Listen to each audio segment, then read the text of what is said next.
मित्रों, आपका स्वागत है आपके अपने channel learn for humanity with CV Mishra में।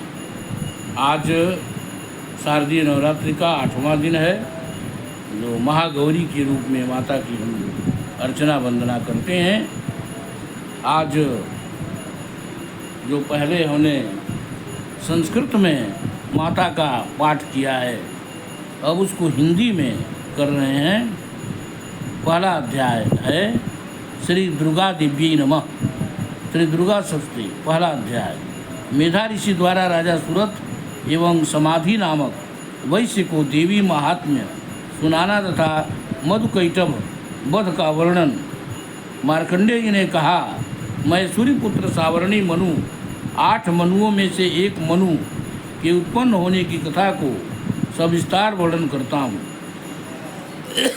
उसे तुम ध्यान देकर श्रवण करो। भगवती महामाया की कृपा से सूर्यपुत्र सावर्णी जिस प्रकार मनवंतर के अधिष्ठाता हुए, मैं उसी घटना का वर्णन करता हूँ। प्राचीन काल में स्वारोचिष नामक मनवंतर में सुरथ नाम से विख्यात एक बहुत ही प्रतापी राजा हुए थे। चैत्र वंशोत्पन्न उस सुरथ राजा का सारे भूमंडल पर एक छत्र राज्य था। वे प्रजाओं का पालन अपनी संतान के समान किया करते थे। जिस पर भी कोल विध्वंसी नामक क्षत्रिय उनसे द्वेष करने लगे। राजा सुरथ की दंड व्यवस्था अत्यंत कठोर थी। अपने विपक्षियों के साथ राजा सुरथ ने भीषण संग्राम किया।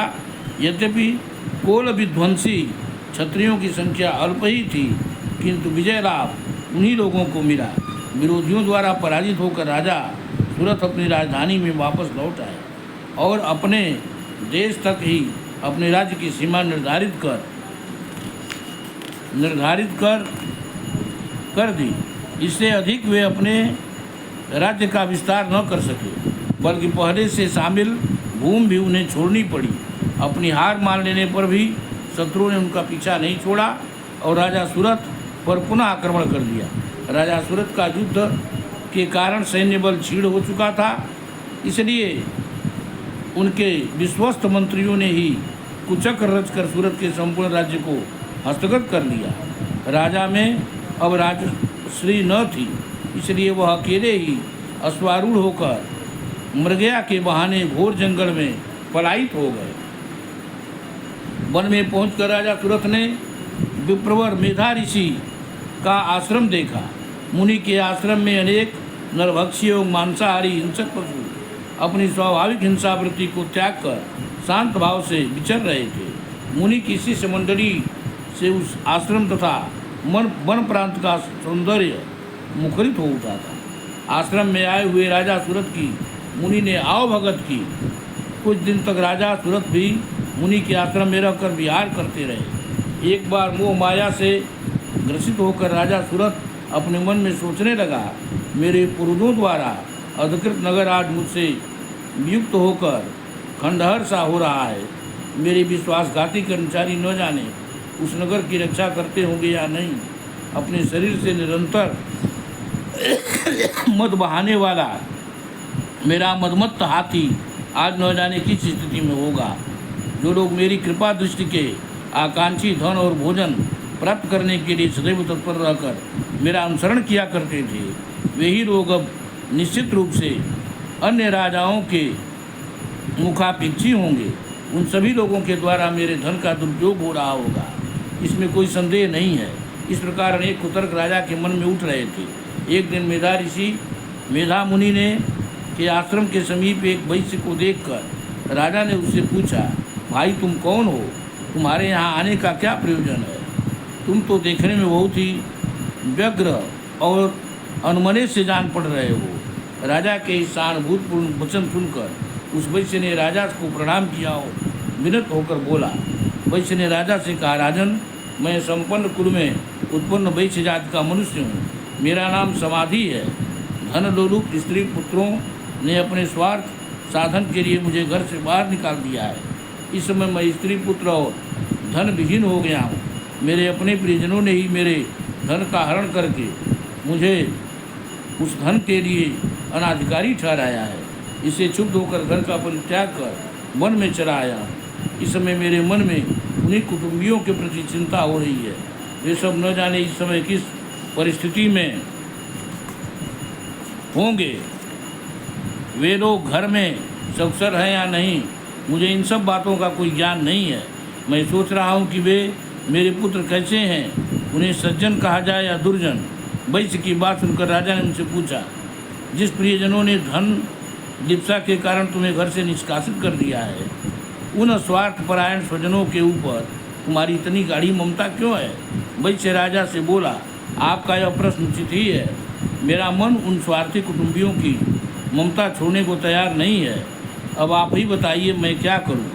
धन लोलुपता के कारण परिवार के जिन सदस्यों ने मेरी यह दुर्दशा की है, उन लोगों के प्रति मेरे मन में ममत्व की भावना है। हे महानुभाव, इतना जानते हुए भी न जाने क्यों मेरे मन में उन स्वार्थी लोगों के प्रति ममता बनी हुई है। इसके रहस्य को जानने की इच्छा रखते हुए भी इसे मैं नहीं समझ पा रहा हूँ।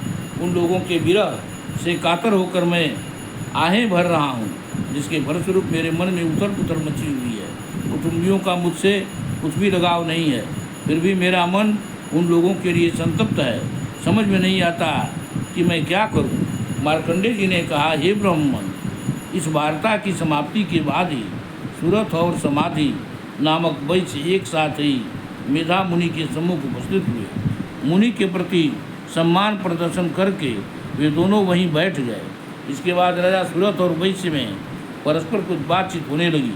राजा ने कहा, भगवान, मैं आपसे एक निवेदन करना चाहता हूँ, कृपया आप उसे बताइए। मेरा मन स्वस्थ न रहने के कारण बहुत ही क्लेशित है। जिस रात भोग के सुख से मैं वंचित कर दिया गया हूँ, उसी को पुनः हस्तगत करने के लिए मेरे मन में आकांक्षा बनी हुई है। हे मुनि श्रेष्ठ, मैं इस बात को जानता हूँ कि अब मेरा राज्य पर कोई प्रभुत्व नहीं रह गया है, उस पर किसी अन्य का शासन हो गया है। फिर भी अपनी अज्ञानतावश में उसी के मुँह में पड़ा हूँ। इन सब बातों में क्या भेद है, मैं कुछ भी समझ नहीं पा रहा हूँ। यह वैश्य भी मेरे ही समान अपने पुत्र, स्त्री और सेवकों द्वारा त्यक्त है। ऐसा जानते हुए भी यह वैश्य अभी तक अपने कुटुंबियों के मुँह में ग्रस्त है। अतएव हम दोनों का मन इन सब बातों से बहुत ही खिन्न है। मेरा मन अभी भी भ्रमित हो रहा है। हे महाभाग, हम दोनों में जो प्रेम प्रवाहित हो रहा है वह क्या वस्तु है? हम दोनों में प्रत्यक्षतया अज्ञान के लक्षण दृष्टिगत हो रहे हैं। राजा की बात सुनकर ऋषि ने कहा, हे महाभाग, समस्त प्राणियों में विषय मार्ग का ज्ञान विद्यमान रहता है, उसी प्रकार सभी जीवों के विषय भी भिन्न भिन्न होते हैं। उदाहरण स्वरूप कुछ प्राणियों में जीवांधता बनी रहती है, परंतु इसके विपरीत कुछ जीव ऐसे भी होते हैं जिन्हें नक्तांधता रात में न दिखाई देना होती है। इनके विपरीत कुछ ऐसे भी होते हैं जो दिन रात में समान रूप से देखने में सक्षम होते हैं। यह बात बिल्कुल सत्य है कि समस्त प्राणियों में मनुष्य अधिकतर विवेकशील प्राणी माना जाता है, परंतु विवेकशीलता की यह बात केवल मानव वर्ग में ही नहीं अपितु पशु पक्षी एवं मृग आदि में भी पाई जाती है। पशु पक्षी और हिरण आदि जीवों के अनुरूप ही मानव बुद्धि भी होती है। जिस प्रकार मानव में समझदारी का भाव होता है, उसी प्रकार हिरण आदि जीवों में भी होता है। इसके साथ ही अन्य बातों में भी इन दोनों वर्गों में अनेक समानताएं होती हैं। उदाहरण के रूप में तुम इन पक्षियों को ही ले लो। ये स्वयं भूखों रहकर अपने बच्चों के चंचु में अन्न का कण डालकर उन्हें चुगाते हैं। हे राजन, क्या तुम्हें नहीं मालूम कि ये मनुष्य समझदार होकर भी लोभवश अपने किए हुए उपकार के बदले में उपकृत होने के लिए पुत्र की इच्छा करते हैं। उन सब में समझदारी होते हुए भी वे संसार की स्थिति, जन्म मृत्युवाद की परंपरा को बनाए रखने वाली महामाया भगवती के प्रभाव द्वारा मोह रूपी भ्रमर में डाल दिए जाते हैं और उसी में वे जीव अहर्निश डूबते उतराते रहते हैं। अतः इसमें आश्चर्य की बात नहीं है। जगन नियंता विष्णु भगवान की योग निद्रा रूपिणी महामाया यह सारी सृष्टि आच्छन्न हो रही है। महामाया ज्ञानियों के चित्त को भी बलपूर्वक खींचकर मोह सागर में डालकर मोहग्रस्त कर देती हैं। इस चराचर सृष्टि की कर्त्री महामाया ही हैं। जब ये प्रसन्न होती हैं तो मनुष्य के उद्धार के लिए मुक्ति लाभ का वर देती हैं। वही परा विद्या, परा और अपरा ये दो विद्याएं मानी गई हैं। संसार बंधन और मोह माया उत्पन्न कारिणी सनातनी देवी हैं तथा समस्त देवों की अधिष्ठात्री हैं। इतना सुनकर राजा ने प्रश्न किया, भगवान जिन्हें आप महामाया कह रहे हैं वे कौन सी देवी हैं? हे ब्राह्मण, उनका प्रादुर्भाव किस प्रकार हुआ? उनके क्या चरित्र हैं? हे ब्रह्मविदों में मुनि श्रेष्ठ, उन देवी की कथाओं को मैं आपके मुख से सुनना चाहता हूँ। ऐसा सुनकर ऋषि ने कहा, हे राजन, उन देवी का स्वरूप वास्तव में नित्य और सनातन है। संपूर्ण विश्व उन्हीं की स्वरूप मात्र है और वे ही महामाया देवी चराचर सृष्टि के सभी प्राणियों में परिव्याप्त हैं। उनकी उत्पत्ति के अनेक कारण हैं। वह आख्यान मैं तुम्हें सुनाता हूँ। जब वे अवतरित होती हैं उस समय लोक में उनका अवतार लेना कहा जाता है। प्रलय काल में जब निखिल ब्रह्मांड महासागर में लय हो रहा था तब सब जीवों के पालक भगवान विष्णु शेष सज्जा पर योग निद्रा विभूत हो रहे थे। उसी समय उनके कानों की मैल से दो भीषण दानवों की उत्पत्ति हुई। वे दोनों बलवान दानव मधु और कैटव नाम से जगत में अभीत हुए। जन्म लेने के तत्काल बाद ही वे दोनों दैत्य सृष्टिकर्ता ब्रह्मा जी का वध करने के लिए उद्यत हुए। उस समय ब्रह्मा जी भगवान विष्णु के नाभि कमल में स्थित थे। उन दैत्यों को अपने वध के लिए तत्पर देखकर उनसे रक्षा के लिए ब्रह्मा जी ने भगवान विष्णु के नेत्रों में स्थित योग निद्रा की स्तुति करना प्रारंभ किया। भगवान की यह बोध अमोघ शक्ति ही जगत धात्री, विश्व की अधिष्ठात्री, संसार की पालन कर्त्री एवं संहार कर्त्री मानी गई हैं। उन्हीं योग माया भगवती की ब्रह्मा जी आराधना करने लगे। ब्रह्मा जी ने कहा, हे देवी, तुम ही स्वाहा स्वधा और वक्रकार हो। स्वर भी तुम्हारे ही रूप में निहित हैं। तुम ही प्राणदायिनी अमृत स्वरूपा हो। नित्य अक्षर प्रणव में अकार, उकार और मकार, इन तीनों मात्राओं में तुम्हारी ही अवस्थिति है। इन तीनों मात्राओं से भिन्न हो। बिंदु रूपा नित्य अर्थ मात्रा है जिसका विशेष रूप से उच्चारण नहीं हो सकता, वह भी तुम ही हो। हे देवी, तुम ही संध्या सावित्री तथा परम जननी स्वरूपा हो। तुम्हारे पर ही निखिल ब्रह्मांड आधारित है। तुम्हारे द्वारा ही सृष्टि की रचना होती है। तुम ही एकमात्र पालिका हो, संहारिका हो। सृष्टि की उत्पत्ति में तुम सृष्टि रूपा, पालन काल में स्थिति स्वरूपिणी तथा प्रलय काल में संहार स्वरूपिणी हो। तुम ही महाविद्या, महामाया, महामेधा, महास्मृति, महामोह रूपा, महादेवी और महासुंदरी हो। तुम ही भयंकर काल रात्रि, महारात्रि और मोहरात्रि हो। तुम ही श्री, ईश्वरी, ह्री और बोध रूपा बुद्धि हो। लज्जा, पुष्टि, तुष्टि, शांति और क्षमा भी तुम ही हो। तुम ही खड्ग धारणी, शूल धारणी, घोर रूपा, गदा, चक्र, शंख और धनुष धारणी भी हो।